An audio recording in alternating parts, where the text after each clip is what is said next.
Welcome to Man Does Tech, where I solve the problems you didn't even know you had. In this video, I will show how to reset oil change light Jeep Commander. Start by parking on level ground, turning the ignition to the run position without starting the engine, and confirming the oil cap is secure. Use the trip button to navigate to the oil life or service menu, then press and hold for about 10 seconds until the display blinks and resets.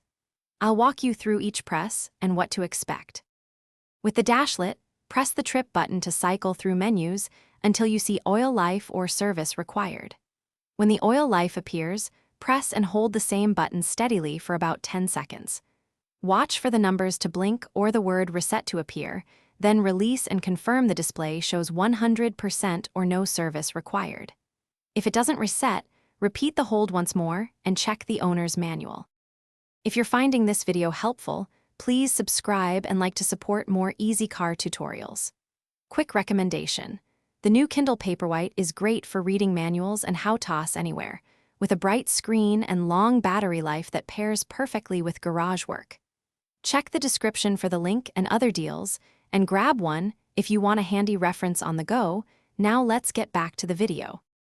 If your Commander doesn't reset after the normal steps, first confirm the oil level and cap are secure and the ignition sequence was correct. Try repeating the hold procedure once more with steady pressure for 10 seconds. If the service reminder persists, it may need a dealer scan or updated module programming. I'll describe how to spot when it's a simple reset versus when professional attention is needed, and how to avoid repeated alerts. Thanks for watching. If you found this helpful, don't forget to like and subscribe.